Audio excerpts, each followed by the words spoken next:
Bharat, India is the youngest nation in the world. Bharat में 540 million मतलब 54 crore youth है, युवा है, जिनकी आयु 15 से 25, 15 से 35 साल की है. So India is the youngest nation in the world. तो वो युवा शक्ति, वो युवा ऊर्जा से भारत विकसित देश बनेगा, भारत महासत्ता बनेगा और भारत जगत गुरु भी बनेगा. All three. We want to make our country, we want to make our great country India a developed country, a superpower and a विश्व गुरु. ये हमारी नींव है और हम इसी जनरेशन में, यही पीढ़ी, हम भारत देश को ये दर्जा देके ही रहेंगे, देखेंगे हमारे जीवन पूरा हो तब तक कि भारत ये दर्जे पे है. तो प्रोग्रेस अलायंस ने ये कार्यक्रम का आयोजन किया है और मुझे एक विषय दिया गया है, संकल्प से सफलता तक. विचार और विचारों की दुनिया. एक बहुत बड़े महान इतिहासकार एल्विन टॉफलर ने यह बात लिखी है कि the history of human kind is the history of thoughts. मतलब मानव जात का इतिहास विचारों का इतिहास है. कुछ विचार आया, विचार के ऊपर कुछ चिंतन किया, चिंतन करते करते कुछ बढ़िया संकल्प हुआ, बढ़िया संकल्प हुआ, उसको कार्यान्वित किया और प्रगति करते करते बहुत बड़ी सफलता प्राप्त की. So the history of human kind is the history of thoughts. कभी इंग्लैंड में आईसीसी में एक चर्चा हो रही थी. चर्चा ये थी कि फुटबॉल में जितने पैसे उतने क्रिकेट में क्यों नहीं है. चर्चा चली, छोटे मोटे निर्णय की ओर बढ़ रहे थे. पूरी आईसीसी की कमेटी बैठी हुई थी. कई प्रकार की ये चर्चा में 3 घंटे के बाद कुछ निर्णय पे नहीं आ रहे थे. उस वक्त आईसीसी के क्लर्क, क्लास 3 ऑफिसर वहां बैठे थे. उन्होंने कहा कि can I have my input, मैं कुछ बात कर सकता हूं. सभी ने कहा भाई साहब 3 घंटे तक चर्चा की, कुछ विचार नहीं आया, कुछ संकल्प नहीं हुआ, तो सफलता तक कैसे पहुंचेंगे. इन्होंने किया कि मैं कुछ कर सकता हूं, कह सकता हूं. इन्होंने कहा ठीक, कह सकते हो. उन्होंने बात ये बताई कि फुटबॉल में जितने पैसे इतने क्रिकेट में आ सकते हैं. आप एक निर्णय ले तो मुझे यह विचार आता है कि अभी आपकी टेस्ट मैच की एक फॉर्मेट है, वनडे इंटरनेशनल की एक फॉर्मेट है, दैट इज 50-50 की एक फॉर्मेट है. आप एक और फॉर्मेट इंट्रोड्यूस कर दो, गेम को थोड़ी समय मर्यादा में कम कर दो, 20 ओवर की मैच कर दो. जितने फुटबॉल में पैसे हैं इतने क्रिकेट में आ जाएंगे. विचार, ये एक विचार आया. कोई होंगे 2-5 वहां जो अपने आप को ज्यादा बुद्धिशाली मानते होंगे, 30-40 साल से क्रिकेट की दुनिया में होते होंगे. उन्होंने कहा कि this is absurd, this is absolute nonsense. मैंने किताब पढ़ी थी, the 100 best thoughts that change the world. उसमें लिखा है कि 70% से ज्यादा विचार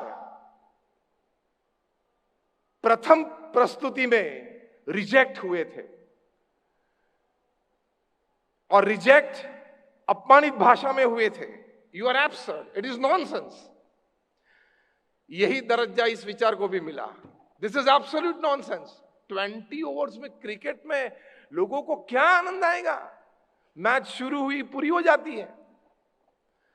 क्लर्क ने फिर से कहा कि विचार तो बहुत बढ़िया है, आप सोच लेना, डिस्कशन कर लेना.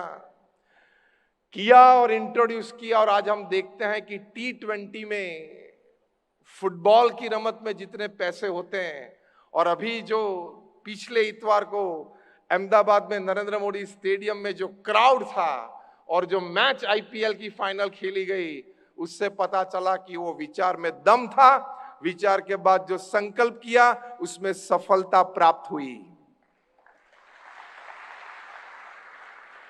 एक विचार का उद्भव होता है, विचार से संकल्प होता है, और संकल्प को जब हम कार्यान्वित करते हैं तब सफलता तक पहुंचते हैं। तो इसमें से प्रथम बात क्या सीखनी है? विचार करते रहना। जो आए वो सुन लो, जो आए वो देख लो, ऐसी बात नहीं। जो आया, जो देखा, जो सुना, उसके पे हमारा विचार होना चाहिए। Don't just accept the things happening in front of you. Don't just keep on looking at the screens for 1 hour, 2 hours and 3 hours. वो आपके दिमाग को मंद कर देती है। विचारशील होना चाहिए। रोज रात को सोते पहले एक अच्छा विचार लिखना चाहिए। जो विचार शायद आपके बस की बात हो, जो विचार शायद आपके बस की बात न हो, तो भी वो विचार एक लिखना चाहिए। तो प्रथम बात है संकल्प से सफलता तक बात में, आज रात से आप ये एक अच्छी आदत आपके जीवन में दैनिक क्रम में आप डालेंगे कि रोज रात को सोते वक्त अपने पूरे दिन के अनुभव से एक विचार लिखना, विचारों की एक नोटबुक बनाना, वो विचार पढ़ते रहना। Every thought has power, every thought has a one day opening and every thought has a one day success story. ये सिद्धांत है पृथ्वी पे। तो विचार आप लिखते रहेंगे, उसमें से बहुत बड़ी कामयाबी कभी मिल सकती है। मैंने कोरोना के दरमियान एक पुस्तक पढ़ा। पुस्तक का नाम है डाई हंग्री, मतलब भूखे आपको मरना है। बहुत अच्छी बात इसमें लिखी है। बात यह है कि कभी किसी ने पूछा कि पृथ्वी पे सबसे समृद्ध स्थान कौन सा है। किसी ने न्यूयॉर्क में मैनहट्टन की बात की, किसी ने लंदन के वेस्ट एंड की बात की, किसी ने मुंबई में नरीमन पॉइंट की बात की। दुनिया का सबसे समृद्ध स्थान जहां 1 लाख रुपए की 1 स्क्वायर फीट जगह भी मिलती है। बहुत अच्छी बात इसमें लिखी है कि दुनिया का सबसे समृद्ध स्थान कब्रिस्तान है, स्मशान घर है। आपको भी ताज्जुब लगता होगा, आपके चेहरे पे मैं आश्चर्य देख सकता हूं। How can a funeral site be the most prosperous site in the world? तब इसकी समझदारी दी है कि यहां कितने लोग ऐसे जलाए गए हैं जिन्होंने अपने मन में बड़े विचार कभी आए थे, वो कभी लिखा नहीं, किसी के पास पेश नहीं किए। अच्छे अच्छे संकल्प हुए थे, लेकिन वो संकल्प कभी लिखे नहीं, किसी को कहे नहीं। वो विचार, वो संकल्प अपने मन में रखते हुए वो मर गए। इसलिए ये विचारों की और संकल्पों की भूमि है, इसलिए पृथ्वी पे सबसे समृद्ध भूमि है।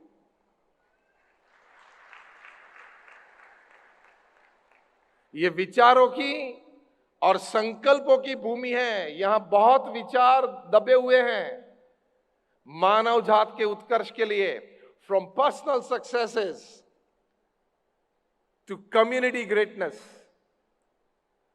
बहुत विचार यहां दबे हुए हैं, बहुत संकल्प यहां जले हुए हैं, इसलिए यह सबसे समृद्ध भूमि है। So again, my friends, let me tell you, Alvin Toffler, the greatest historian, writes that the history of mankind is the history of thoughts. इसमें से एक प्रैक्टिकल बात यह मत समझ लेते हैं, और करने की नींव लेते हैं कि हर रोज रात को एक अच्छा विचार अपनी नोटबुक में लिखना, लिखते रहना। उसमें से कभी कोई विचार में ताकत आ जाती है, उसका समय आ जाता है। और अंग्रेजी में मैनेजमेंट में या सोशल सर्कल में, सेवा भावना में एक अच्छी बात लिखी है, that nobody can stop the idea when it's time has come. जो विचार, जो संकल्प का एक समय आ गया है, फिर वो विचार और संकल्प को कोई नहीं रोक सकता। Nobody can stop the idea whose time has come। एक समय आ गया, फिर उसको कोई नहीं रोक सकता। तो हम बात कर रहे हैं संकल्प से सफलता तक। उसमें प्रथम यह बात हमने समझी। दूसरी बात, विचार करते करते कोई संकल्प उठा, प्रगति का संकल्प, सेवा का संकल्प, स्वयं उन्नति का संकल्प, अध्यात्म मार्ग में कोई संकल्प, सामाजिक क्षेत्र में कोई संकल्प, वो संकल्प की पूर्ति के लिए छोटी सी प्रवृत्ति तुरंत चालू कर देना। This is my point number 2। आप बोलेंगे कि पैसे नहीं है, मानते हैं। आप बोलेंगे कि व्यवस्था कम है, चलो मान लेते हैं। आप बोलेंगे कि साथ सहकार कम है, चलो मान लेते हैं। लेकिन इंडिविजुअली, व्यक्तिगत तौर पे उस संकल्प की पूर्ति के लिए आप छोटी तो प्रवृत्ति कर सकते हो ना, 2 व्यक्ति को बात तो कर सकते हो ना। ये प्रोग्रेस अलायंस चालू हुआ, किसी के मन में कोई विचार आया होगा, 2-5 लोग इकट्ठे होंगे, साथ में रहे, बातचीत की, चर्चाएं की, और इसमें से एक व्यापक स्वरूप आज हम देख रहे हैं। उसी तरह की ये बात है। हमारे गुरु हरि प्रमुख स्वामी महाराज, जिनका जन्म शताब्दी महोत्सव इस साल हम मना रहे हैं, 15 दिसंबर 2022 से 13 जनवरी 2023 तक अहमदाबाद में एसजी हाईवे पे 600 एकड़ जमीन पे एक सांस्कृतिक नगरी खड़ी होगी। आज से वहां काम चालू है। आज जब मैं आपको बात कर रहा हूं, तब हमारे 1500 से ज्यादा स्वयंसेवक पूर्णकालीन वहां सेवा कर रहे हैं, और 25,000 से ज्यादा स्वयंसेवक ने 1 महीने के लिए, 2 महीने के लिए या 3 महीने के लिए सेवा में अपना नाम लिखवाया है। वहां 600 एकड़ में, अभी जो दुबई में, अबू धाबी में आप ग्लो गार्डन्स देख रहे हो, ऐसे ग्लो गार्डन्स में प्रमुख स्वामी महाराज का जीवन कार्य, उनके विचार, उनके संकल्प, उनका अनुभव, उनकी सद्भावनाएं, वो सब अच्छी तरह से प्रदर्शित होगी। वहां 5 बड़े प्रदर्शन होंगे। एक प्रदर्शन में 2-2 हजार लोग बैठ सकते हैं। ऐसे जर्मन डोम्स खड़े होंगे। फैमिली वैल्यूज पे हैं, स्ट्रेस मैनेजमेंट पे हैं, डी एडिक्शन पे हैं, आजादी का अमृत महोत्सव पे हैं, प्रमुख स्वामी महाराज का जीवन और कार्य उस पे है। वहां रोज कॉन्फ्रेंसेस और सेमिनार्स होंगे। Chartered accountants, doctors, engineers, architects, सभी की कॉन्फ्रेंसेस होगी। 30 से 40 एकड़ पे हमारी बाल नगरी खड़ी होगी। वो 1000 से ज्यादा बच्चे उसका संचालन करेंगे। वहां एंटरटेनमेंट, एनलाइटनमेंट एंड एनरिचमेंट मिलेगा। भारत के 15 प्रदेश के सांस्कृतिक, मतलब फोक डांसेस, वहां सुबह 9 से शाम को 9 बजे तक चलते रहेंगे। देश परदेश से महानुभाव आएंगे। रोज शाम को 25,000 लोगों की सभा लगेगी।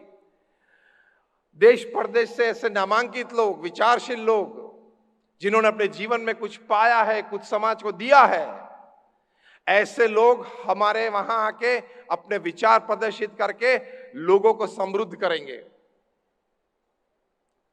ऐसा बड़ा ये उत्सव मनाया जाएगा। आप सभी को निमंत्रण है हमारा। लेकिन ये बात मैंने इसलिए की कि प्रमुख स्वामी महाराज ने एक संकल्प किया और सफलता तक पहुंच गए। वो संकल्प प्रमुख स्वामी महाराज का क्या था? भगवान स्वामीनारायण के आशीर्वाद से उन्होंने संकल्प किया, दूसरों की भलाई में हमारी भलाई, अन्य के उत्कर्ष में हमारा उत्कर्ष, अन्य के सुख में हमारा सुख, ये संकल्प लेके वे चले तो किस प्रकार की सफलता उन्होंने जीवन में पाई। 5 कक्षा तक वे पढ़े थे, अंग्रेजी का एक वाक्य नहीं बोल पाते थे। ये भगवे कपड़े में उन्होंने समाज की और देश की सेवा की।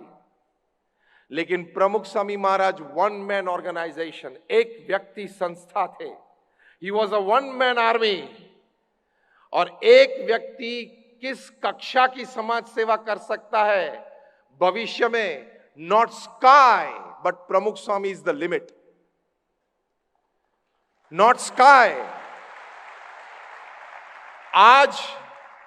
आज और भविष्य में किसी को भी समाज सेवा करनी है तो प्रमुख स्वामी महाराज आदर्श है। क्यों? ये संकल्प तो उन्होंने किया, जो आज की बात का हमारा मुख्य विषय है, संकल्प से सफलता तक।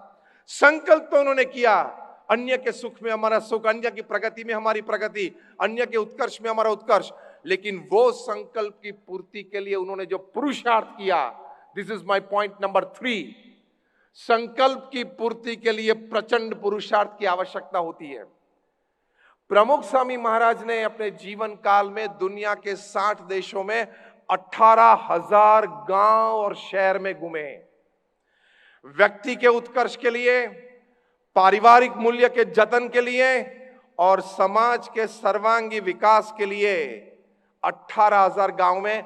आप मेरे सामने ध्यान से सुनना, आप मेरे सामने और कोई एक व्यक्ति का नाम बोल के दिखाओ कि जिन्होंने 18,000 गांव और शहर में खुद जाके लोगों के साथ मुलाकात की हो। साथ साथ 1300 से भी ज्यादा संस्थाएं बनाई। आप में से श्रेष्ठी बैठे हो, 1 संस्था, 2 संस्था, 5 संस्था बनाई होगी और समाज को आप लाभ देते होंगे। प्रमुख स्वामी महाराज ने 50 साल में 1300 हॉस्पिटल्स, हॉस्टल्स, स्कूल्स, कॉलेजेस, संस्कार केंद्र, कम्युनिटी सेंटर्स, मंदिर और अक्षरधाम बनाए। मतलब, अब ये वाक्य ध्यान से सुनना, मतलब हर 15वें दिन, एवरी 15th डे, प्रमुख स्वामी महाराज ने एक समाज सेवा संस्था समाज को भेंट दे दी।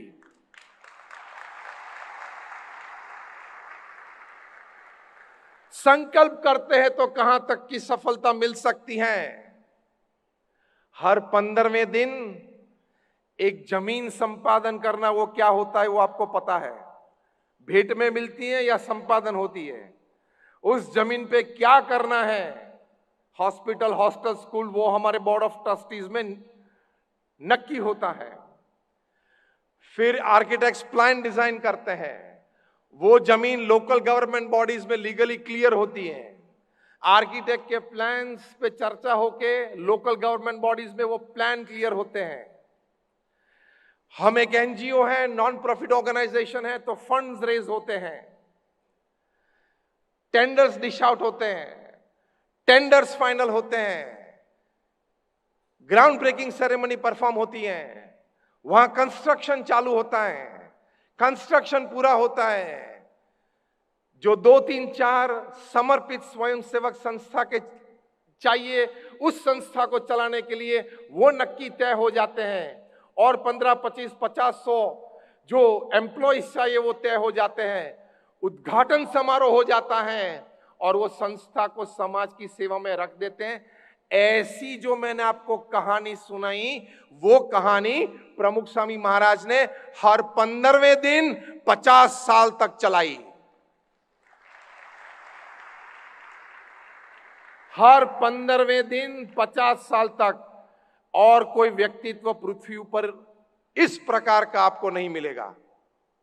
हर 15वें दिन एक समाज सेवा संस्था, समाज को भेंट देना, और आज तक वो 1300 संस्थाएं कार्यान्वित है। इसलिए Guinness book of world records ने 6 बार प्रमुख स्वामी महाराज की नोंद ली है और लिखा है कि he is the master builder of the 20th century. आपके सूरत में जो सबसे बड़ा बिल्डर हो, सबसे बड़ा डेवलपर हो, उनको पूछना कि भूल से कभी स्वप्न में भी 1300 जमीन देखी है क्या? 1300 जमीन पे पैर रखा है क्या?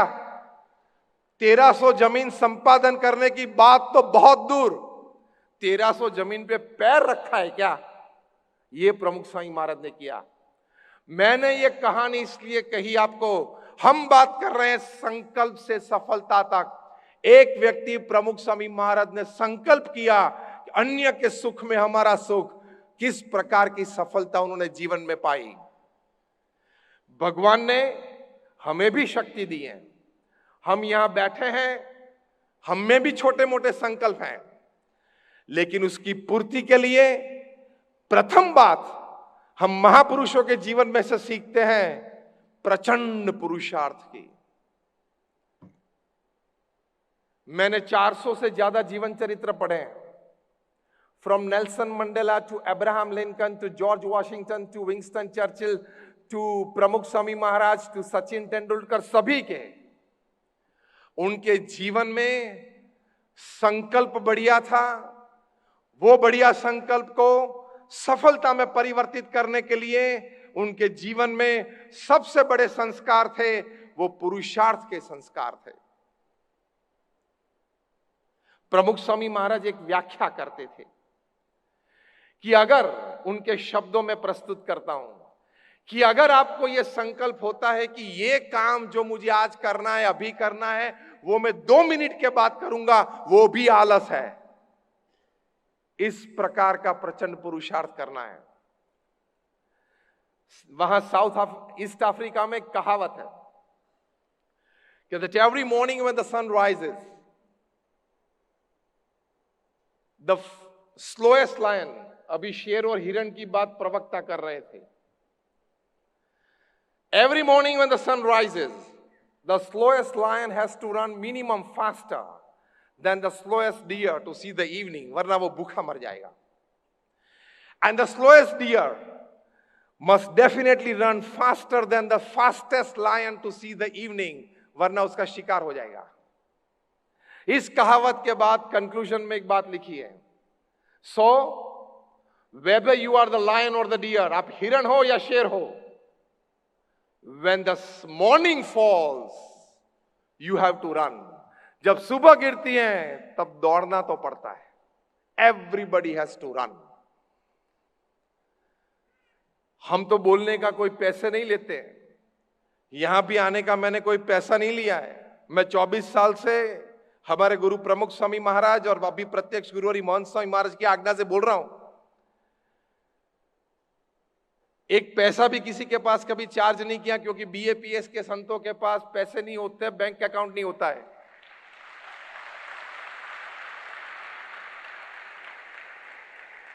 तो भी पुरुषार्थ तो करते हैं समाज सेवा के लिए। ये आज 15वें दिन में भारत का मेरा ये 10वां राज्य और 15वां शहर है जहां मैं प्रवचन दे रहा हूं।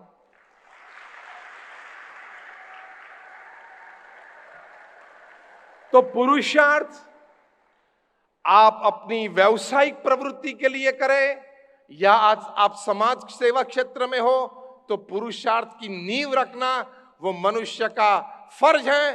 फर्ज से भी आगे मनुष्य का कर्तव्य है और कर्तव्य से भी आगे मनुष्य का गौरव है। यह गौरव से जीना है।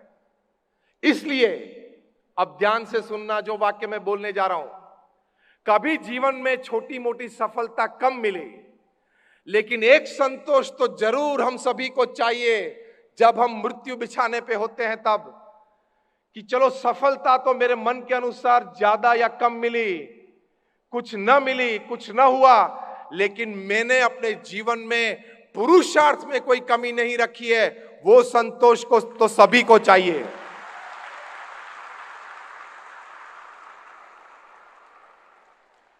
सफलता कम मिली या ज्यादा मिली, वो प्रारब्ध के खेल होते हैं, भगवान की इच्छा की बात होती है, लेकिन मेरे पुरुषार्थ में मैंने कोई कमी नहीं रखी, वो संतोष सभी को चाहिए।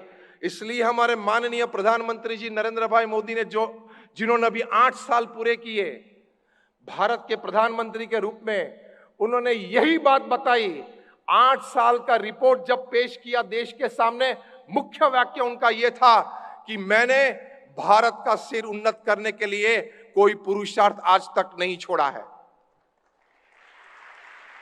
यही बात मुख्य है संकल्प से सिद्धि तक पहुंचने के लिए। This is the principal thought process, this is the foundational thinking that everybody needs to cultivate. तो पुरुषार्थ की बात है।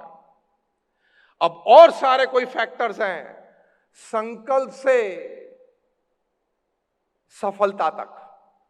उसमें एक बात यह है, कभी कभी आप संकल्प करना चाहते नहीं हो, संकल्प हो जाता है। Am I right? If you say yes, then raise your hands. Thank you. कभी कभी हम संकल्प करना नहीं चाहते हैं लेकिन संकल्प हो जाता है।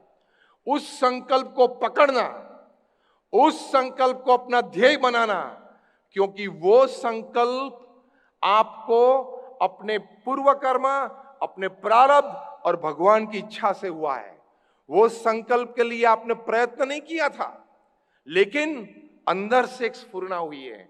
वो इंट्रोस्पेक्शन से पकड़ते हैं, लेकिन हमारी वृत्ति बाह्य बहुत है, इसलिए छोटे छोटे ऐसे बढ़िया संकल्प जो मन में होते हैं वो हम पकड़ नहीं पाते हैं। क्योंकि फेसबुक पे ज्यादा समय रहता है, इसलिए हार्ट बुक पे समय कम मिलता है।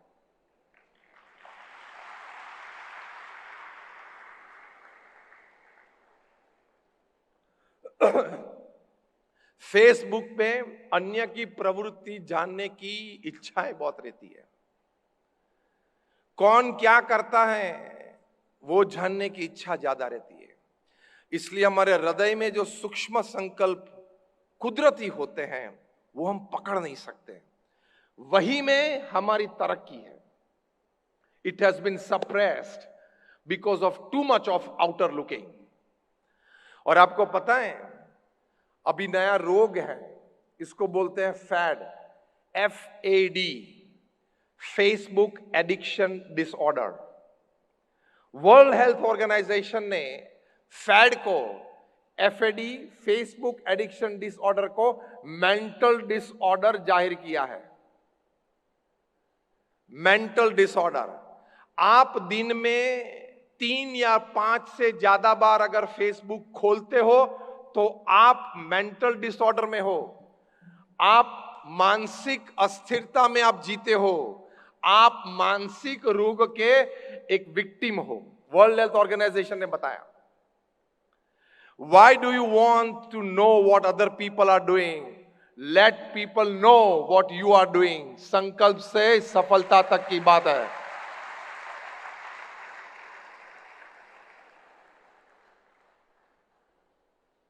जो परफॉर्म करना चाहते हैं वो फॉलोइंग को नहीं देखते हैं। जो जीवन भर फॉलोइंग में रहना चाहते हैं वो कभी परफॉर्म नहीं कर सकते हैं। Try to be a performer, not just a follower. लेकिन ये मानसिकता आ गई। क्यों? ये वो लाइक का बटन दबाते दबाते जिंदगी में फॉलोअरशिप की एटीट्यूड बन गई। लाइक का बटन दबा दबा के एटीट्यूड कैसा बिल्डअप हो गया? किसी की बात अच्छी लगी, किसी का पोज अच्छा लगा, किसी के कपड़े अच्छे लगे, किसी का चेहरा अच्छा लगा, किसी की क्रिया अच्छी लगी, तो मैंने लाइक का बटन दबा दिया। वो लाइक का बटन दबाते दबाते यहां क्रिएटिविटी का बटन भी आपने बंद कर दिया। इसलिए संकल्प नहीं उठते हैं। You have to have a very clear demarcation. You have to have a very clear demarcation. ये मेरा पथ है, ये रास्ते पे मुझे जाना है। उसके अलावा कोई भी बात है, कोई भी विचार है, कोई भी प्रवृत्ति है, अच्छी भी होगी लेकिन वो मेरे लिए नहीं है। मेरे लिए मैंने जो पाथ नक्की किया है इसी पंथ पे मुझे चलना है। उसमें मदद रूप जो विचार है, मदद रूप जो प्रवृत्ति है, वही मैं करूंगा। Sachin Tendulkar did not spend even 2 minutes playing hockey. Sachin Tendulkar did not spend even 2 minutes playing football. क्यों? वे जानते थे कि मेरा पंथ क्रिकेट का है और बातें अच्छी हैं, बढ़िया हैं, मेरे लिए नहीं है। ये clear demarcation and thought process से, इसको मैनेजमेंट में बोलते हैं अ कॉन्क्रीट थॉट प्रोसेस। इससे आप अंदर के संकल्प को पकड़ सकते हो और उस संकल्प पे कार्य कर सकते हो और कार्य करते करते छोटी मोटी सफलताएं प्राप्त कर सकते हो। क्योंकि सफल होना हम सभी का संकल्प है और वो संकल्प हमारा गौरव है और उस संकल्प पे चलना हमारा कर्तव्य है। तो एक तीसरी बात यह हुई कि छोटे छोटे संकल्प और विचार जो अंतर में प्रकट होते हैं, समयांतर उसको पकड़ने का प्रयत्न करें, वो भी लिख लेना। अगर आपके नोटबुक में आपने 100 विचार लिखे, 500 विचार लिखे, 1000 विचार लिखे, तो भी उसमें से एक भी अगर सफल ना हो तो भी वो विचार लिखना चालू रखना। उसमें बहुत बड़ी एनर्जी है। एक चौथी बात, संकल्प से सफलता तक की बात हम जब देख रहे हैं तब निष्फलताएं आएगी, वो कुदरत का क्रम है। Nobody has achieved success in life without seeing failures. कभी किसी ने सफलता जीवन में निष्फलता देखे बिना पाई नहीं है। Am I right? तो निष्फलता है तब घबरा मत जाना, स्थिर रहने का प्रयत्न करना। इसमें से भी कुछ सीख लेंगे। सफलता से आनंद आता है, निष्फलता से सीख मिलती है। इसमें से भी कुछ सीख लेंगे, आगे का मार्ग ढूंढ लेंगे। एक बहुत अच्छी कहावत अंग्रेजी में है, ध्यान से सुनना।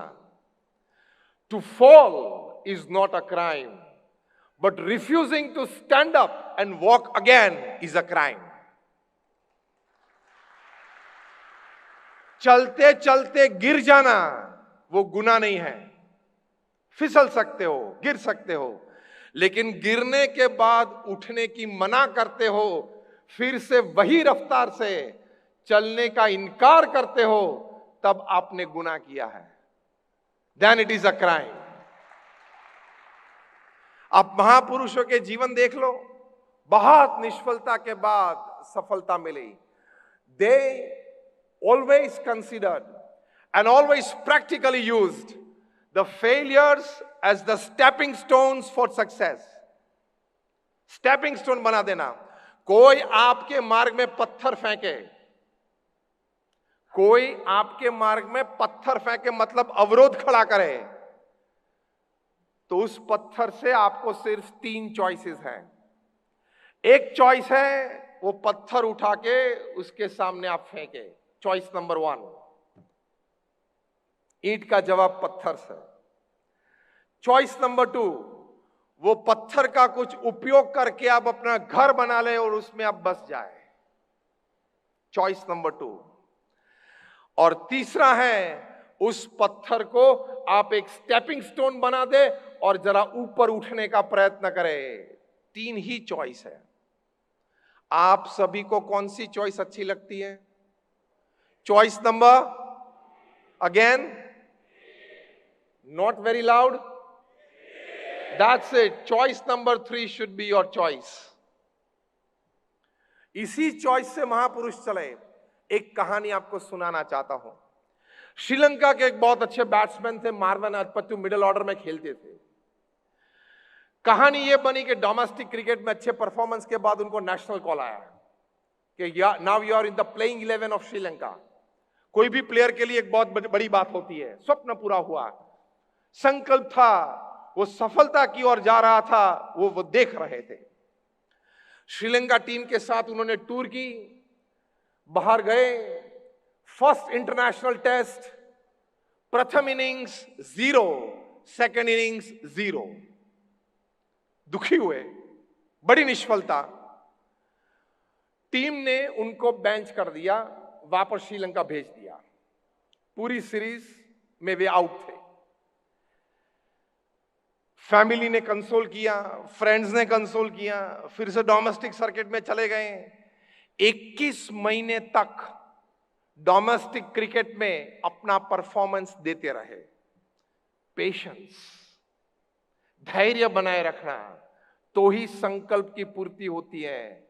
आज संकल्प किया, कल पूरा होना चाहिए, ये आज तक किसी का नहीं हुआ है और भविष्य में भी किसी का नहीं होगा।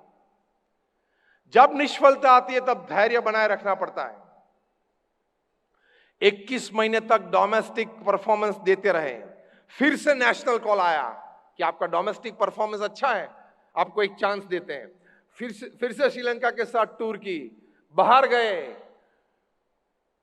फर्स्ट इनिंग्स 0, सेकेंड इनिंग्स 1, बड़ी निष्फलता। फिर से उनको आउट कर दिया, बेंच कर दिया। बाकी की सीरीज के लिए अनुमति नहीं मिली श्रीलंकन क्रिकेट बोर्ड की और उनको फिर से वापस घर बुला लिया। अब तो ये बड़ा सेटबैक था किसी के लिए भी। फैमिली ने कहा कि देखो अब आप तय कर लो। और इसमें एक बड़ी बात बीच में ये थी, Marvan Atapattu was a qualified chartered accountant. जैसे हमारे Rahul Dravid batsman chartered accountant थे, उसी तरह मार्वन एटपटू भी सीए थे। तो मतलब उनके पास एक ऑप्शन था, करियर के लिए एक ऑप्शन था।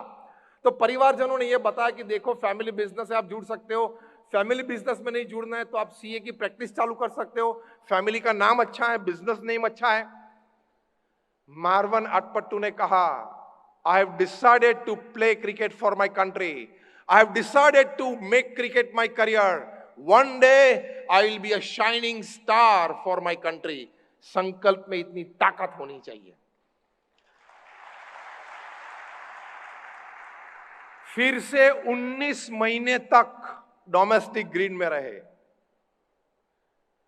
और एलुसिव कॉल आया, जो रेयरेस्ट ऑफ द रेयर आप बोल सकते हो। फिर से वो कॉल आया कि अगेन आपका परफॉर्मेंस डोमेस्टिक क्रिकेट में अच्छा है, आप आ सकते हो। फिर से वहां श्रीलंका के साथ, और उनका नसीब थोड़ा कम चलता होगा कि ये तीसरी बार भी श्रीलंका टूर कर रही थी, मतलब प्रदेश के मैदान में खेलना था। कोई होम क्राउड नहीं था, होम पिच नहीं थी, सपोर्टिंग एनवायरमेंट नहीं था। इसका फर्क पड़ता है। फर्स्ट इनिंग्स 0, सेकेंड इनिंग्स 0, मतलब 6 इंटरनेशनल इनिंग्स में 1 रन। अब तो श्रीलंका की प्रेस ने भी लिखना चालू कर दिया, मीडिया ने भी लिखना चालू कर दिया, Marvan Atapattu is not a big match material, he can not perform on the big stage. वो इंटरनेशनल पेस फेस नहीं कर रहे हैं, इंटरनेशनल स्विंग को वो उनको बहुत तकलीफ दे रही हैं। और 6 बार वे पेस स्विंग में ही आउट हुए थे।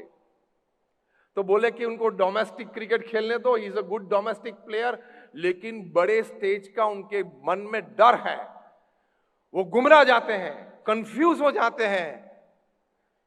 He is not a big match material, ये प्रेस ने लिखना चालू कर दिया। और परिवार ने कहा कि देखो अब आप सुबह में रोज नेट में भी जाना, डोमेस्टिक भी खेलना, लेकिन धंधे पे बैठ जाओ, क्योंकि आपकी करियर बनानी है। कल लड़की कौन देगा, करियर बनानी है। मार्वन एटपटू ने कहा अब ये दूसरी बात सीखना। पहली बात क्या सीखे मार्वन एटपटू से, कि मैंने संकल्प किया है, वो संकल्प की पूर्ति के लिए मैं धैर्य रखूंगा, पुरुषार्थ करूंगा। अब इस दफा जब तीसरी बार वे फेल हुए, तब उन्होंने अपने परिवारजन और मित्र को बताया कि मुझे, अब ये शब्द शांति से सुनना, मुझे मुझ पर पूर्ण विश्वास है।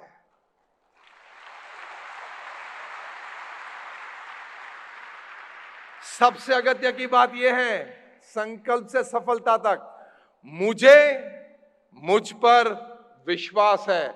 I want all of you to repeat with me word by word, मुझे मुझ पर विश्वास है। अगेन, मुझे मुझ पर विश्वास है। इसी से काम होता है। मार्वन एटपटू ने कहा मुझे मुझ पर विश्वास है, मेरे में जो टैलेंट है उस टैलेंट पे मुझे विश्वास है। आज नहीं तो कल, कल नहीं तो परसों I will be able to perform. Let me try one more time. तो ये तीसरी बात ये सीखनी है, ट्राई वन मोर टाइम। ये एक बहुत बड़ी ऑप्टिमिस्टिक वैल्यू है, होपफुल वैल्यू है। 10 बार प्रयत्न किया, सफलता नहीं मिली, तो क्या कहना है? Try one more time. 20 बार प्रयत्न किया, सफलता नहीं मिली, तो क्या कहना है? Try one more time. 30 बार प्रयत्न किया, सफलता नहीं मिली, ट्राई वन मोर टाइम। हमारे गुरु योगी जी महाराज को दिल्ली में बड़ा अक्षरधाम बनाना था। 1970 की बात है। प्रमुख स्वामी महाराज को उन्होंने बताया कि वहां बड़ा करना है।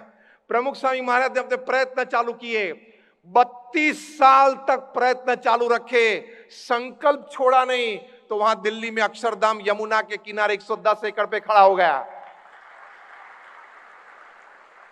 32 साल में 50 से ज्यादा जमीन प्रमुख स्वामी महाराज ने देखी होगी। 32 साल में करीबन 8 या 10 बार प्रमुख स्वामी महाराज दिल्ली गए होंगे कि यह संकल्प है हमारे गुरु का, वो पूरा तो करना है, सफलता तक पहुंचना है। छोटी छोटी जमीन भी मिलती थी। प्रमुख स्वामी महाराज ने वो शब्द पकड़ के रखे, यमुना के किनारे बनाना है। जो शब्द संकल्प में थे उसी शब्द को साकार करना है। Nothing less than that. ये महापुरुषों की कहानी होती है, नथिंग लेस देन दैट। और 32 साल के बाद जमीन मिली और जमीन वहां उसका ग्राउंड ब्रेकिंग सेरेमनी परफॉर्म किया। और अब सुनना संकल्प। ये तीनों बात जो मैंने मारवन एट पट्टू की वो तीनों बात प्रमुख स्वामी महाराज के जीवन में दिखती हैं। 2000 की साल में प्रमुख स्वामी महाराज ने स्वामीनारायण अक्षरधाम दिल्ली, जो आज Guinness book of world records में है कि the largest conservative traditional working temple of the world, ये गिनीज बुक में उसका नाम है। तो 2000 की साल में प्रमुख स्वामी महाराज ने एक और संकल्प किया कि 5 साल में ये पूरा करना है। ये संकल्प था उनका। जो सोमपुरा डिजाइन करते हैं, ये मॉन्यूमेंट पत्थर के होते हैं, उसमें कोई सिविल इंजीनियर नहीं चलते, कोई स्ट्रक्चरल इंजीनियर नहीं चलते। उसमें सोमपुरा की ट्रेडिशनल डिजाइन चलती है, उसमें लोड बेरिंग सभी कैलकुलेट हो जाता है। तो ये सोमपुरा ने कहा कि स्वामी जी, भारत में जितने कारीगर अभी उपलब्ध हैं, आप सभी को इकट्ठा करेंगे तो भी ये प्रोजेक्ट को पूर्ण करने में 35 साल लगेंगे। प्रमुख स्वामी महाराज ने कहा नहीं, 35 साल नहीं, 5 साल में पूरा करना है। स्वामी जी, नहीं हो सकता है। अब जब संकल्प किया प्रमुख स्वामी महाराज ने 2000 की साल में कि ये 5 साल में पूरा करना है, तब प्रमुख स्वामी महाराज की उम्र थी 80 साल की। 80 साल की उम्र में उनके हृदय में ये जोम था कि 5 साल में यह प्रोजेक्ट पूरा करना है। प्रमुख स्वामी महाराज ने, देखो, संकल्प होते हैं तो रास्ते निकलते हैं। जब संकल्प होते हैं तब रास्ते निकलते हैं, शक्तियां प्रकट होती हैं। Your latent energies they come out. यही बात मारवन एट पट्टू में हुई। एक और बार ट्राई किया, ट्राई वन मोर टाइम। और इस बार उन्होंने अर्धशतक बनाया। अर्धशतक के बाद अपनी प्लेस उन्होंने श्रीलंकन टीम में सीमेंट कर दी और 15 साल तक श्रीलंका के लिए खेले। 16 इंटरनेशनल शतक बनाए, 6 डबल शतक बनाए और 5000 टेस्ट रन बनाए। ये मारवन एट पट्टू की सफलता की कहानी है। तो ये संकल्प से सफलता की बात होती है। प्रमुख स्वामी महाराज ने हम सभी संतों को कहा, राजस्थान में, ओडिशा में, जहां गांव गांव में कारीगर रहते हैं, वहां आप सब जाए। हमारे स्वयंसेवक को भेजा, हम घर घर गए, सभी स्वयंसेवक को मिले। प्रमुख स्वामी महाराज के देखो आइडियाज देखना, 80 साल की उम्र में आइडियाज देखना। मैंने जैसे कहा ना कि जब आपको संकल्प होता है, बढ़िया होता है, सफलता की ओर जाना है, तब इसमें से एक शक्ति प्रकट होती है, आपको रास्ते मिलते हैं। प्रमुख स्वामी महाराज ने कहा कि कहीं कारीगर के पिताजी, भाई, भतीजे, भांजे ऐसे होंगे जिनको ये पत्थर का काम नहीं मिल रहा है, तो वे लोग अपने गांव में कुछ किराने की कोई दुकान खोल के बैठे होंगे, कोई मजदूरी करते होंगे, उन सबको इकट्ठा कर दो, क्योंकि खून में तो ये कला है। हम अपने पत्थर उनको देंगे, उनको प्रैक्टिस करवाएंगे 6 महीने तक, और उनकी वो कला जीवित कर देंगे। ये प्रचंड पुरुषार्थ था। हम सब संत और हमारे स्वयंसेवक राजस्थान और उड़ीसा में, जहां ये पत्थर के कारीगर होते हैं, उनके घर घर गांव गांव में गए, उनको इकट्ठा किया, ये 6 महीने तक प्रैक्टिस सेशन चालू किया। और जब अक्षरधाम दिल्ली बन रहा था, पीक पे था, तब 4000 कारीगर काम कर रहे थे, और 5 साल में प्रमुख स्वामी महाराज ने प्रोजेक्ट पूरा किया।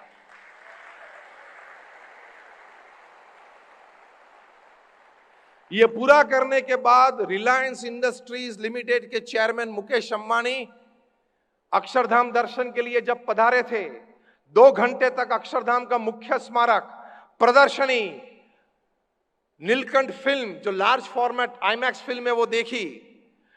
बाद में वे संत को मिले, प्रमुख स्वामी महाराज के आशीर्वाद लिए। मुकेश अंबानी ने विजिटर्स बुक में लिखा है कि Reliance industries limited time bound project में भारत में या विश्व में टॉप क्रमांक पे हैं। अभी तो ये स्वामीनारायण अक्षरधाम की ब्लूप्रिंट तैयार है, पत्थर कहां से लाना है, लॉजिस्टिक्स कैसे लाते हैं, मजदूर कहां से लाते हैं, कारीगर कहां से लाते हैं, ये सब कुछ ब्लूप्रिंट तैयार है। ये तैयार ब्लूप्रिंट अगर बीएपीएस रिलायंस इंडस्ट्रीज लिमिटेड को दे दे, तो भी एक चेयरमैन के रूप में मैं आज इकरार करना चाहता हूं कि रिलायंस इंडस्ट्रीज बीएपीएस की तरह ये अक्षरधाम दिल्ली में 5 साल में पूरा नहीं कर सकता। ये मुकेश अंबानी ने लिखा है।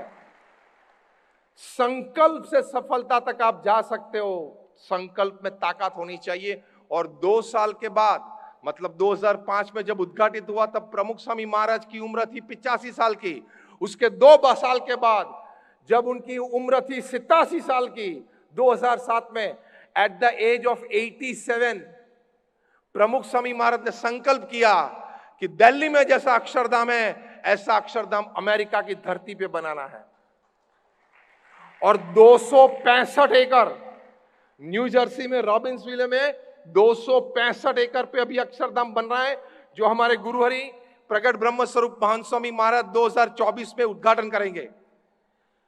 तब एक बहुत बड़ा सनातन धर्म का स्थान विश्व पे आ जाएगा। 265 एकड़ पे ये हमारे सनातन धर्म की पहचान पश्चिम की धरती पे खड़ी हो जाएगी। देखो संकल्प में कितनी ताकत, अन्य के सुख में हमारा सुख, अन्य की उन्नति में हमारी उन्नति। तो अबू धाबी के शेख ने, his royal highness Sheikh Zayed, अभी थोड़े दिन पहले ही उनका देहांत हुआ। उन्होंने बीएपीएस संस्था की प्रवृत्ति और लोक कल्याण की भावना, समाज सेवा की भावना को देखते हुए अबू धाबी के राजा ने दुबई अबू धाबी एक्सप्रेसवे, जो शेख जयद एक्सप्रेसवे से नाम से जाना जाता है, उस एक्सप्रेसवे पे रोड टच 27 एकड़ जमीन हमें बीएपीएस को मुफ्त में डोनेशन गिफ्ट में दे दी कि आप एक अक्षरधाम यहां मिडिल ईस्ट में खड़ा कर दो। वहां भी प्रवृत्ति चलती है। 2024 में फरवरी में अक्षरधाम जैसा कॉम्प्लेक्स अबू धाबी में उद्घाटित होगा। ऐसा ही बड़ा जोहान्सबर्ग साउथ अफ्रीका में चल रहा है, ऐसा ही बड़ा सिडनी में ऑस्ट्रेलिया में चल रहा है। बात क्या है? संकल्प में अगर आपने ताकत भर दी, कुदरत आपके साथ रहती है, समाज आपके साथ रहता है, और सफलता तक आप जरूर पहुंच सकते हो। You can do it. तो बात यह है कि if I decide I can, repeat with me, if I decide I can, if I decide I can. ये वाक्य सुबह उठ के रोज 5 बार बोलना। टुडे इज माई डे, आज मेरा दिन है, आज मैं नक्की करूंगा तो जरूर कुछ पाऊंगा। ये नक्की होने से होता है। और एक बात होती है संकल्प से सफलता तक की, कि आपका संकल्प पूर्ण करने के लिए जब पुरुषार्थ करते हो, ट्राई वन मोर टाइम करते हो, संकल्प में ताकत भर देते हो, प्रयत्नशील रहते हो, अच्छी एक बात यह है कि संकल्प की बातें लोगों के साथ शेयर करते रहना कि मेरा एक ये संकल्प है, मैं ये कार्य करना चाहता हूं, आपसे मुझे कोई अच्छे विचार चाहिए। बिल गेट्स ने अपना जीवन चरित्र लिखा है। मैं सभी युवा मित्रों को ये अनुरोध करना चाहता हूं कि आप ये जीवन चरित्र जरूर पढ़ना। जीवन चरित्र का नाम है business at the speed of thought. आपको अपना व्यापार विचार की गति से करना है कि विचार आया और वो ट्रैक पे आ गया। Business at the speed of thought. इस पुस्तक में बिल गेट्स, एक self made billionaire of the world, उन्होंने लिखा है कि the 3 reasons of success in my life, first is determination, second is intense hard work, ये दोनों के बारे में हमने बातें सुनी, and third is acceptance of the ideas of others, अन्यों के विचार का स्वीकार। तो ये एक और संकल्प से सफलता की ओर जाने के लिए एक आयाम आपके जीवन में जरूर चाहिए, acceptance of the ideas of others. उसके लिए थोड़ा ईगो कम करना पड़ता है। मुझे आता है, मुझे पता है, मैं बुद्धिशाली हूं, मेरे विचार श्रेष्ठ हैं, मुझे कार्य करना आता है, मैं अनुभवी हूं। ચોખ્ખી દેશી ભાષામાં બોલે તો બાપુ આપણને બધું આવડે છે।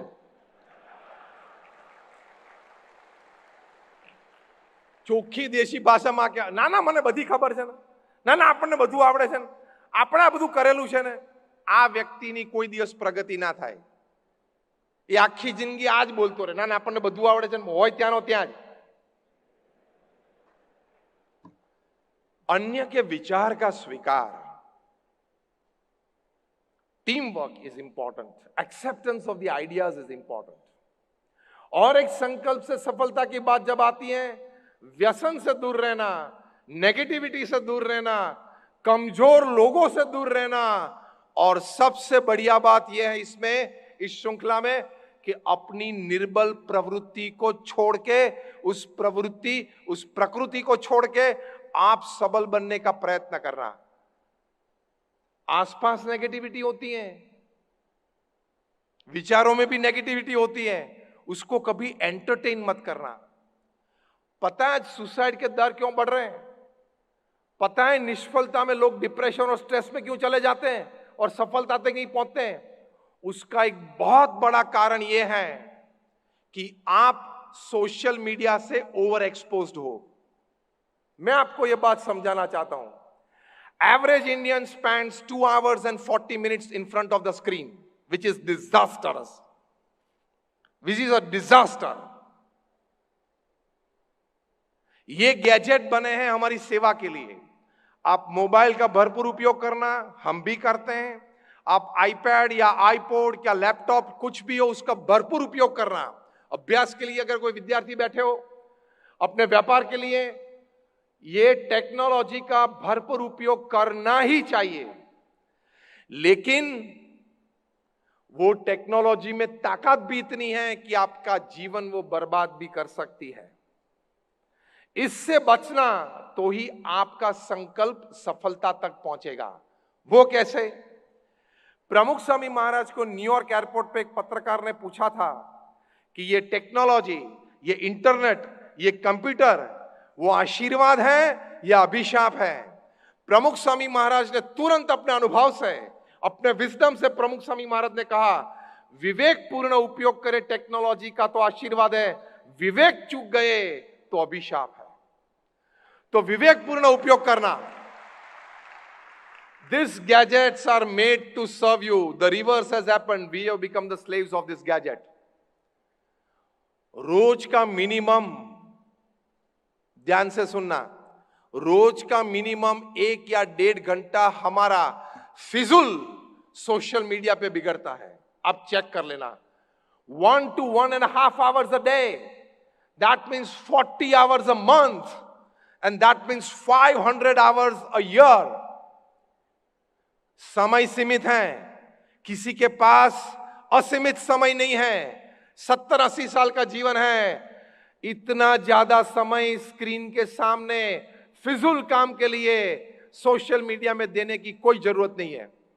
इसलिए डिप्रेशन, स्ट्रेस बढ़ते जा रहे हैं। अरे यार, ये यहां तक पहुंच गया, मैं कब पहुंचूंगा? उसको छोड़ के तू अपना कार्य चालू कर दे। सोशल मीडिया में टाइम ज्यादा बिगड़ता है, उसके हम एडिक्ट बन जाते हैं। और एडिक्ट बनने के बाद जैसे तंबाकू का व्यसन होता है, जैसे शराब का व्यसन होता है, उसी तरह डिजिटल डिवाइसेस का भी व्यसन बढ़ गया है। इसलिए हमारा संकल्प प्रबल अवस्था में नहीं आता है, दब जाता है, क्योंकि हमारा माइंड पूरा दिन सोशल मीडिया पे स्क्रीन जो फेंकता है वो रिसीव कर लेता है। फिर यहां की जीबी भी भर जाती है। यहां अनलिमिटेड जीबी नहीं है, यहां अनलिमिटेड जीबी नहीं है, यहां की जीबी भी भर जाती है। और जब फोन की जीबी भर जाती है तब क्या होता है फोन में? हैंग। तो ये भी हैंग हो जाता है, यहां हैंग हो जाता है।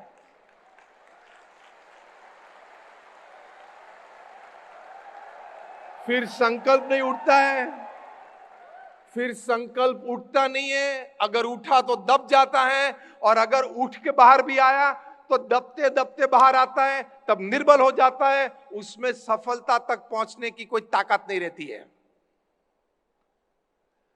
तो इससे बच के रहना। Disciplined digital use, disciplined digital use. तीसरी बार बोल रहा हूं, डिसिप्लिन डिजिटल यूज। इतना गौरव तो होना चाहिए कि मेरा समय मैं जितना चाहूं उतना ही दूंगा। This gadget cannot steal my precious time. No, इतना तो कंट्रोल रखना पड़ता है। ये लाल बटन और नीला बटन में बहुत ताकत है आपके पूरे जिंदगी का पूरा समय खाने का। पता है मैं क्या बोला? ये लाल बटन और नीला बटन जो है आपके मोबाइल में, उसमें बहुत ताकत है। आपका पूरे जीवन का समय वो खा सकता है। लाल बटन मतलब यूट्यूब और नीला बटन मतलब व्हाट्सएप।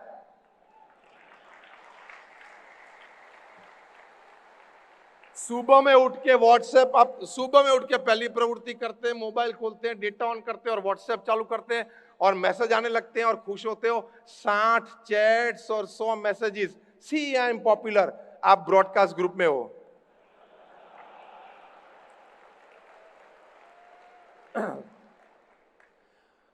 और उसमें 90% मैसेजेस क्या होते हैं? गुड मॉर्निंग के पुष्प होते हैं।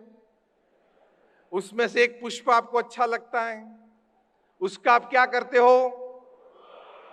सभी को पता है, बोलने की जरूरत नहीं है। उसमें से एक पुष्प अच्छा लगा, वो आप फॉरवर्ड करते हो। तो सूरत से वो पुष्प चलता है मुंबई, मुंबई से जाता है लंदन, लंदन से जाता है न्यूयॉर्क, न्यूयॉर्क से जाता है दुबई, दुबई से जाता है नैरोबी, नैरोबी से फिर से दिल्ली आता है। और 8वें दिन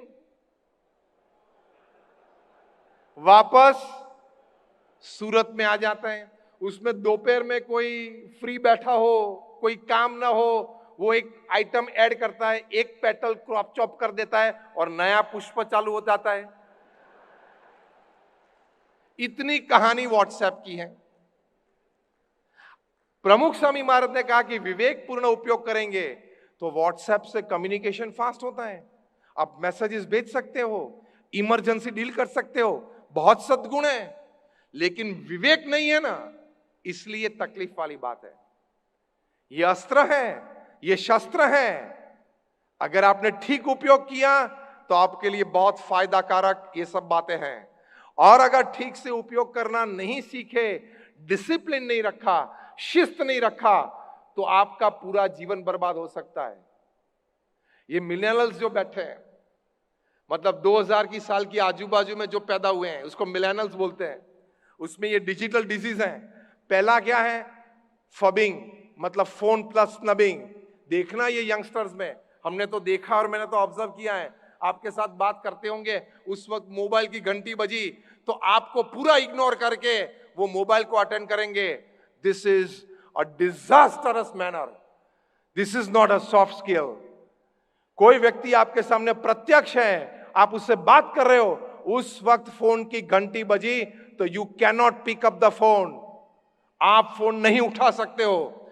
अगर आपको पता है कि कोई इमरजेंसी थी, कोई अगत्य का फोन आने वाला था, तो आपको उस व्यक्ति को रिक्वेस्ट करनी पड़ती है, सर प्लीज। फिर घूम के फोन लेना पड़ता है, और आपने देखा कि वो फोन जो मैं अपेक्षित मेरा था इमरजेंसी वाला, वो नहीं है और कोई है, तो कट करके या मैसेज ड्रॉप करके आई कॉल यू बैक फिर से रख देना चाहिए। Attend the person who is in person, not the digital person. ये सॉफ्ट स्किल है, ये आज की मिलेनियल जनरेशन भूल गई है।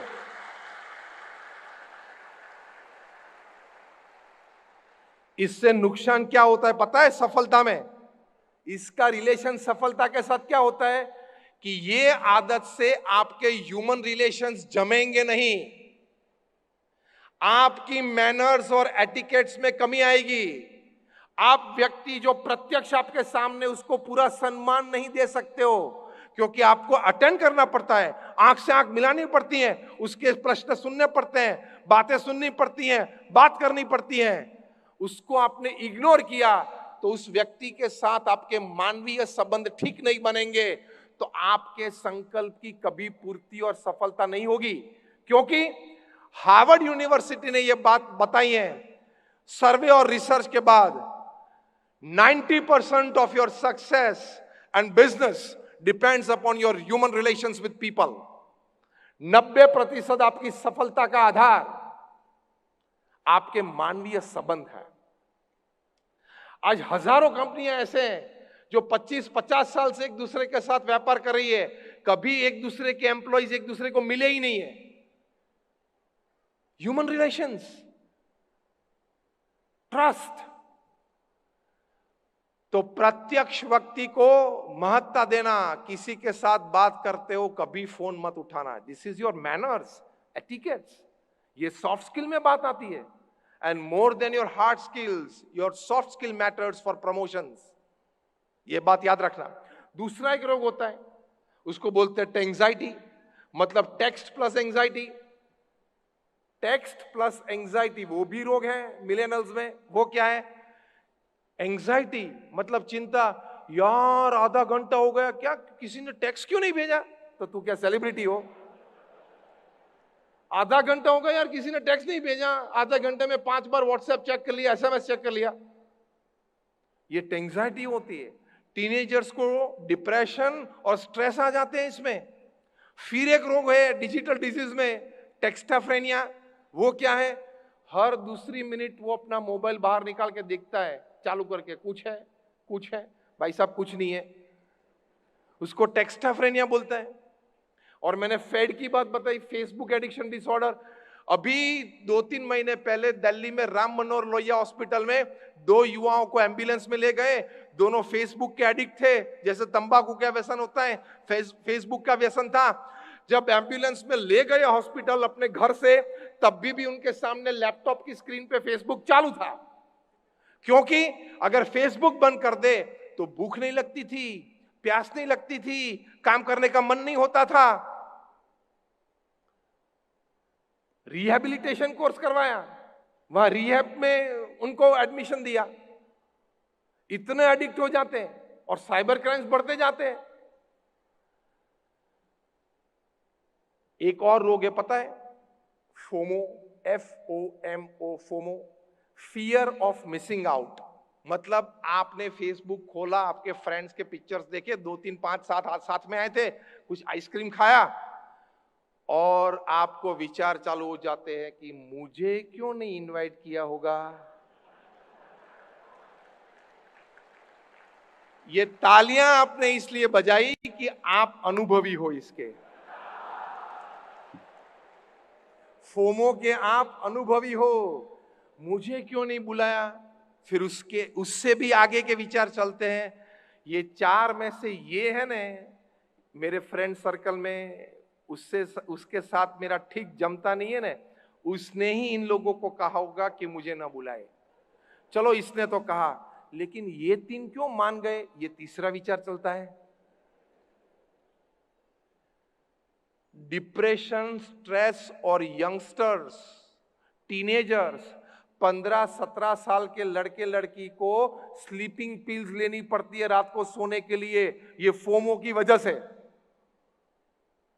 इसके लिए सामने एक जोमो मूवमेंट चला है, JOMO, Jomo, the Joy of missing out. आपने पार्टी की, फेसबुक पे पोस्ट किया, मुझे नहीं बुलाया, आनंद किया ने, कोई बात नहीं, मैंने भी घर में बैठ के, डाइनिंग टेबल पे बैठ के, माता पिता के साथ, बहन के साथ बड़े अच्छे समोसे खाए, देखो मैं भी पोस्ट करता हूं। यहां कंट्रोल होना चाहिए, यहां कंट्रोल होना चाहिए। Never feel less of you. मुझे नहीं बुलाया, विचार नहीं आना चाहिए। बुलाने के बाद मुझे अनुकूल सम्मान नहीं दिया, वो विचार नहीं आना चाहिए।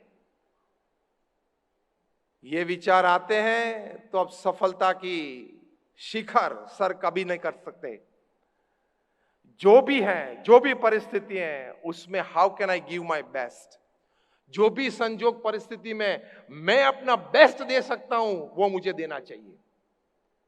यही विचार से प्रमुख स्वामी महाराज के भव्य सम्मान भी हमने देखे हैं।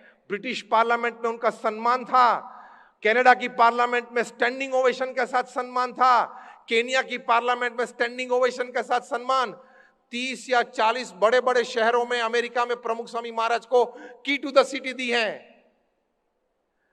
और अमेरिका के प्रेसिडेंट बिल क्लिंटन मिले थे, इंग्लैंड के प्राइम मिनिस्टर जॉन मेजर मिले थे, और हमारे माननीय प्रधानमंत्री जी नरेंद्र मोदी ने 2015 में प्रमुख स्वामी महाराज के जन्मदिन पर ट्वीट किया था कि I have learned some of the best wisdoms of my life through my meaningful conversations with Pramukh Swami महाराज। इतना सम्मान प्रमुख स्वामी महाराज को मिला है, लेकिन हमने प्रमुख स्वामी महाराज का किसी ने कोई अज्ञात अवस्था में कोई गैर समझ से अपमान किया हो, मुख पे सामने अपमान किया हो, ऐसे प्रसंग भी देखे हैं। लेकिन दोनों परिस्थिति में प्रमुख स्वामी महाराज को स्थिर और स्मित में देखे हैं, इसलिए संकल्प सफलता तक पहुंचता है।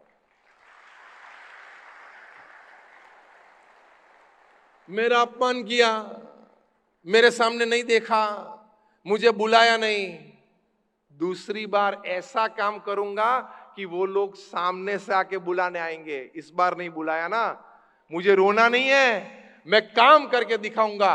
सचिन तेंदुलकर ने कभी क्रिटिक्स को जवाब नहीं दिया। 10 से 12 बार अपने जीवन में वो नॉट आउट थे और उनको आउट दिया गया था।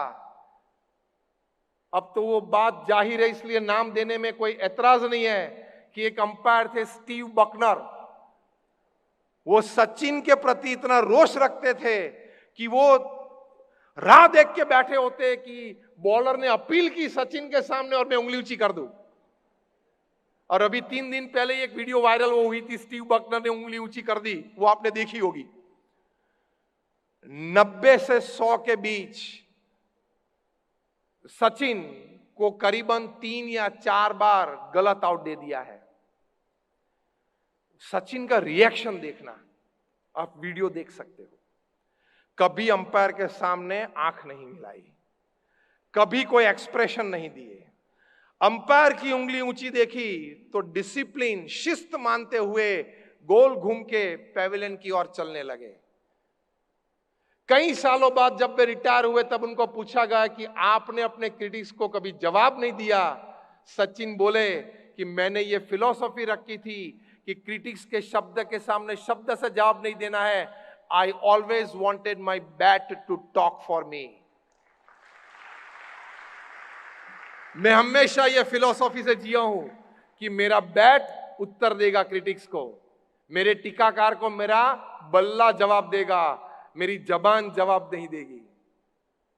तो जो सफलता तक पहुंचते हैं उसमें यह एक बड़ी बात है, वे स्थिर रहते हैं, वे मुरझा नहीं जाते, डिप्रेशन में नहीं चले जाते हैं। और जब भी निष्फलता आती है, तकलीफ आती है, टिकाएं होती हैं, तब और जोर से काम करते हैं। प्रमुख स्वामी महाराज को मुंबई में हरकिशन मेहता ने इंटरव्यू लिया था मुंबई समाचार में और पूछा कि आप समाज के लिए इतना अच्छा कार्य करते हो, कभी भी कोई व्यक्ति आपकी टीका करते हैं तब आप क्या सोचते हो? प्रमुख स्वामी महाराज ने बहुत साफ उत्तर दिया कि अगर कोई टीका करता है तो हम प्रथम यह बात सोचते हैं कि उसकी बात सही है, टीका करने की वाले की बात सही है। अगर सही है तो हम अपने में सुधार कर लेते हैं। देखो महापुरुष किस प्रकार का चरित्र जीवन में रखते हैं। अगर टीका करने वाले की बात सही है, हम अंतर्दृष्टि करके देख लेते हैं, तो हम अपने में सुधार कर लेते हैं। हरकिशन मेहता ने इमीडिएटली पूछा, अगर टीका करने की वाले की बात गलत हो तो? प्रमुख स्वामी महाराज ने कहा, अगर गलत हो तो हम उनको उत्तर देने के लिए नहीं जाते, उनके साथ झगड़ने के लिए नहीं जाते। हम भगवान को प्रार्थना करते हैं कि उनको सद्बुद्धि दे, और वो प्रसंग भूल के अपना कार्य चालू कर देते हैं। ऐसे सफलता तक पहुंचते हैं। बाकी हर हाथी के पीछे 3 कुत्ते भौंकते हैं।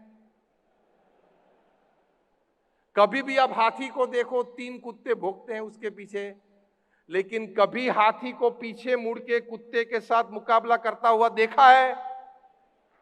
नहीं करता, क्योंकि उसको पता है मैं हाथी हूं और ये कुत्ता है। इतनी बात में बहुत बड़ी बातें हैं, वो समझ लेना। अपने आप पर अगर आपको विश्वास हो मैं सही हूं, अगर गलत हूं, टीका किसी ने की, मेरे में वो गलती है तो मैं सुधार लूंगा, और अगर गलती नहीं है तो झगड़ने की जरूरत नहीं है, जवाब देने की जरूरत नहीं है। प्रमुख स्वामी महाराज ने एक बार कहा था, कोई आपको बोले कि आप गधे हो, आप गधे हो, तो गाली लग जाती है, झगड़ने लेके जाते हैं। प्रमुख स्वामी महाराज ने बोला कि आपको किसी ने गधा कहा तब आप गधे नहीं बनते हो, आपने अपनी स्लीव्स चढ़ाई कि मुझे गधा कहा, अब आप बने। आपने रिस्पॉन्स क्यों दिया, रिएक्ट क्यों किया? आपने वो स्वीकारा इसलिए ना।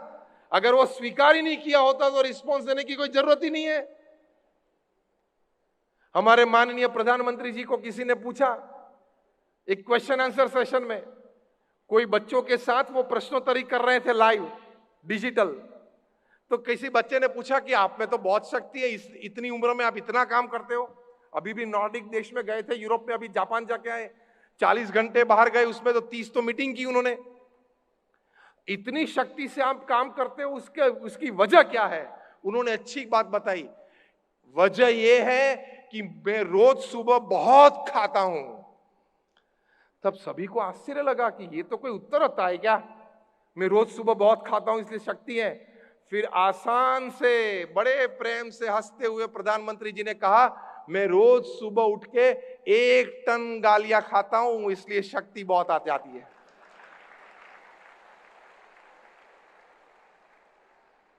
तो हम देख सकते हैं कि ऐसे महापुरुषों के जीवन में, बड़ा काम करने वाले व्यक्तियों में, वे हताश निराश नहीं होते हैं। गाली दी, हंसते रहना, काम करते रहना। प्रशंसा की तो बड़ा मत हो जाना, हंसते रहना, काम करते रहना।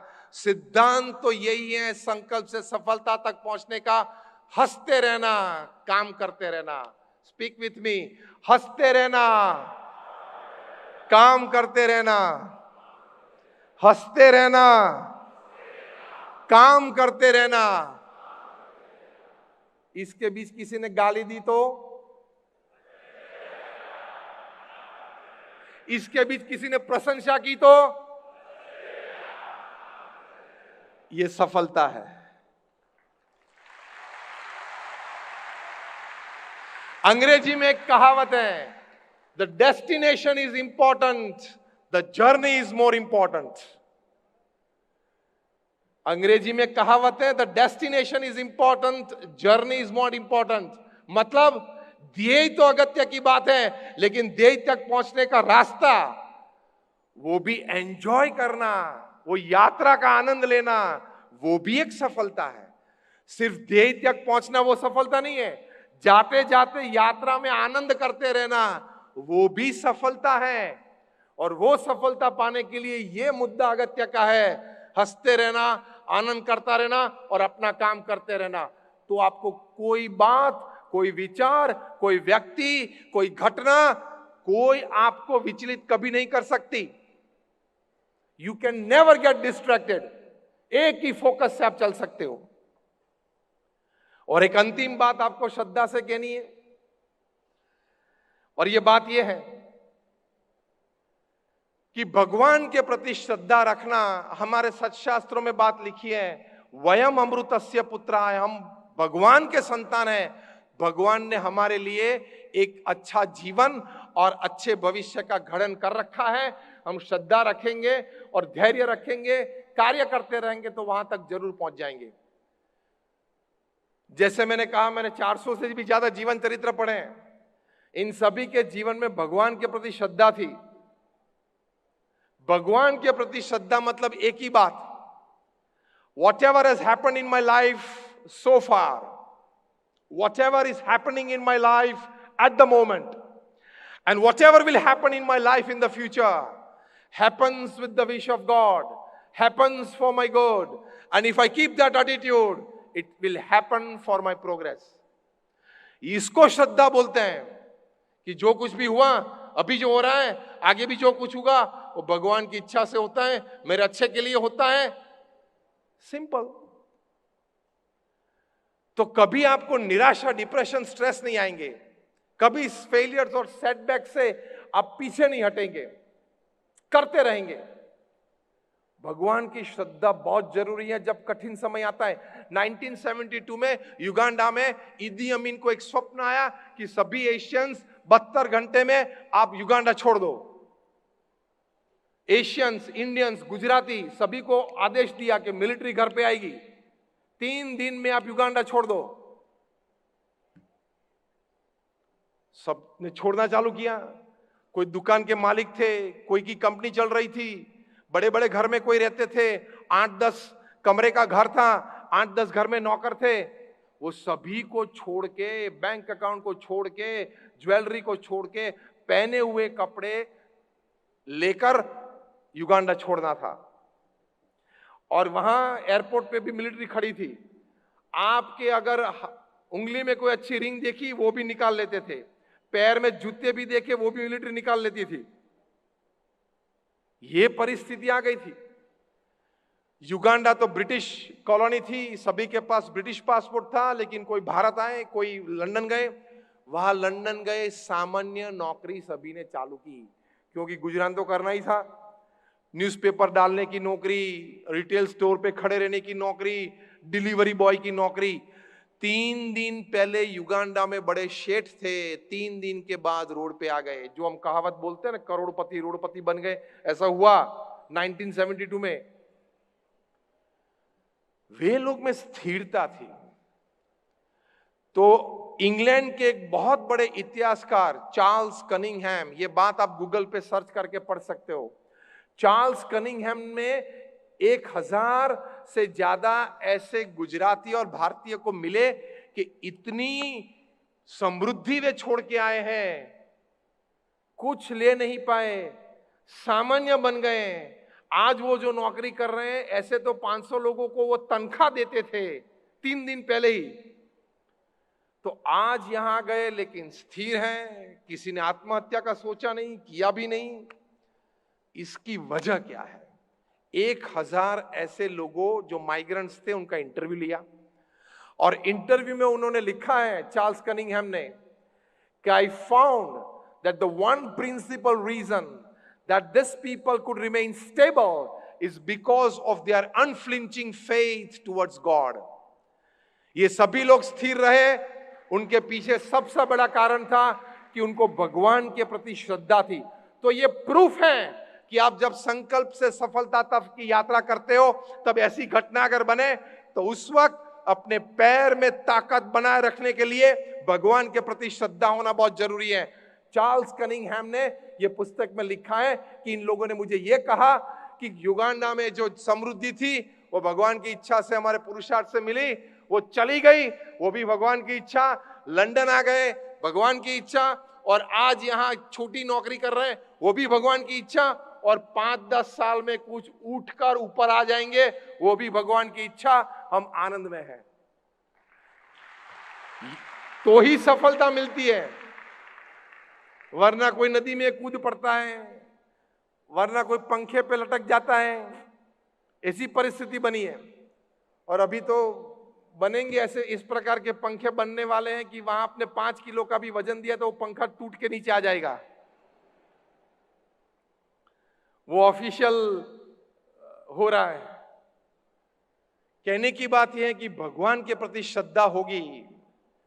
और university of Philadelphia, university of Pennsylvania में उन्होंने साइंटिफिक एक्सपेरिमेंट किया है 4000 लोगों के साथ कि आप जब नॉर्मल बैठे हो तब आपके शरीर में किस प्रकार के हार्मोन्स प्रोड्यूस होते हैं, उस हार्मोन्स की इफेक्ट आपकी ब्लड स्ट्रीम में, उसके बाद मन में, विचार में, बुद्धि के संकल्प में क्या होते हैं, वो रिसर्च की। और उसके बाद जब आप भगवान का नाम स्मरण करते हो, जो भी भगवान में आप मानते हो, नाम स्मरण करते हो, उस वक्त ये साइको न्यूरो सॉफ्टवेयर से आपके शरीर में किस प्रकार के हार्मोन्स रिलीज होते हैं और उसकी असर आपके मन पे, आपकी बुद्धि पे क्या होती है, वो भी उन्होंने तय किया है। कंक्लूजन रिपोर्ट में लिखा है, अब ध्यान से सुनना, जो 10 मिनट भी भगवान का नाम स्मरण 10-12 मिनट नियमित करते हैं, छोटे बच्चे हैं, उनकी याददाश्त में, मेमोरी पावर में 10 से 12% बढ़ावा मिला। जो टीनेजर्स थे, यंगस्टर्स थे, उनको 15 से 25% विल पावर और कॉन्फिडेंस में बढ़ावा मिला। जो मिडिल एजेड थे 22 to 60, उनको 25 से 35% दुख सहन करने की शक्ति, मतलब बफर कैपेसिटी में मिला। और जो 60 से 80 वाले थे, उनको 20 से 25% बढ़ावा स्ट्रेंथ ऑफ इम्यून सिस्टम, मतलब रोग प्रतिकारक शक्ति में मिला। तो ये एब्सोल्यूट साइंटिफिक एक्सपेरिमेंट से यूनिवर्सिटी ऑफ फिलाडेल्फिया में डॉक्टर एंड्रयू न्यूबर्ग और डॉक्टर H.G. कोइंग ने ये फिलाडेल्फिया में प्रूव किया कि भगवान के नाम स्मरण से आपकी मेमोरी पावर बढ़ती है, आपका विल पावर बढ़ता है, आपका कॉन्फिडेंस लेवल बढ़ता है, आपकी दुख सहन करने की शक्ति बढ़ती है और आपके शरीर के स्वास्थ्य के लिए आपकी रोग प्रतिकारक शक्ति भी बढ़ती है। तो ये 5 मिल गया तो भी सफलता की ओर आपकी रफ्तार तेज हो जाती है। ये 5 बातें मिल गई तो भी सफलता की ओर आपके पंथ पे आपकी रफ्तार तेज हो जाती है, क्योंकि विल पावर बढ़ा, कॉन्फिडेंस बढ़ा। तो ये भी एक बड़ा माध्यम और आयाम है कि आप संकल्प से सफलता की ओर जा सकते हो। तो ये बातें हैं। अब ध्यान से सुनना, ये अंतिम 2 मिनट में ये प्रवचन हम पूरा कर रहे हैं।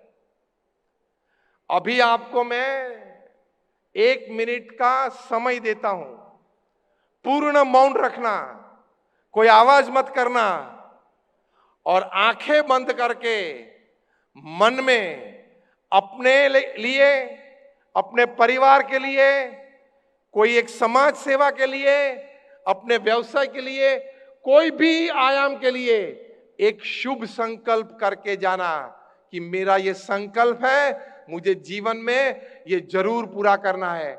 Your time starts now.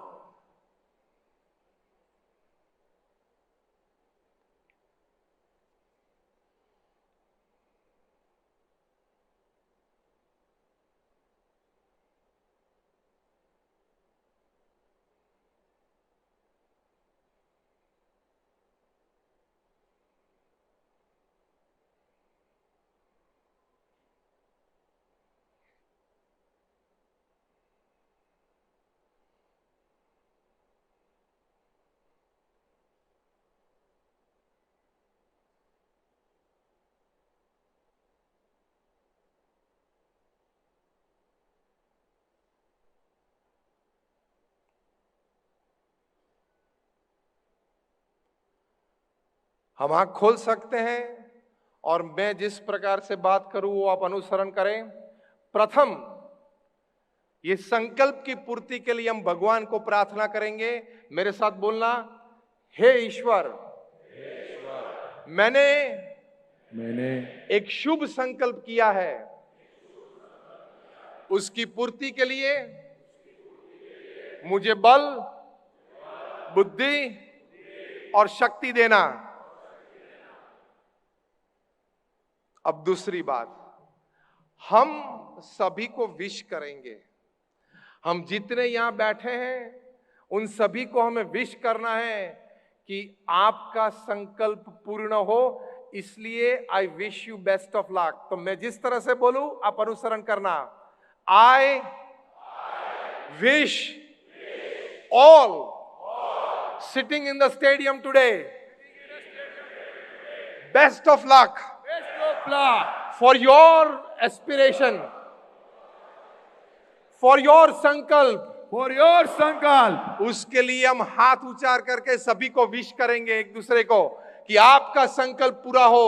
मेरे साथ बोलना, आपका संकल्प पूरा हो, आपका संकल्प पूरा हो। मेरे साथ बोलना, आपका संकल्प पूरा हो। ऐसी बधाई मैं आपको देता हूं। Thank you very much and all my prayers for all of you. May my guru Mahant Swami Maharaj bless you. Thank you.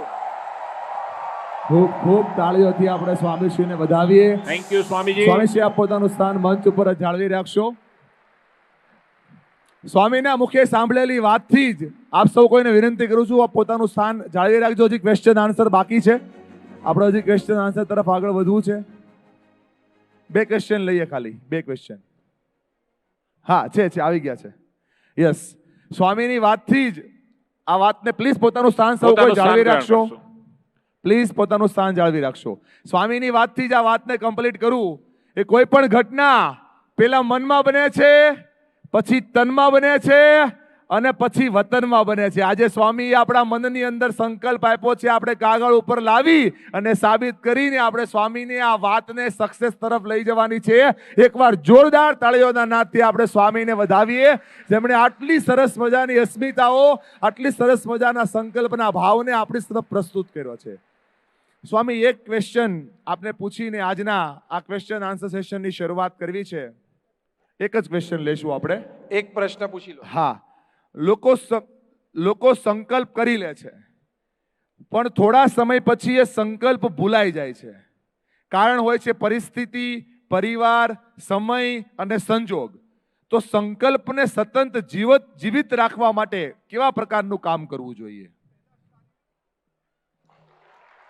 Hello, પહેલા શારીરિક કામ એ કરવાનું જે પહેલી વાત આપણે વાત કરી કે સંકલ્પને લખવાનો in black and white, it should be in front of you.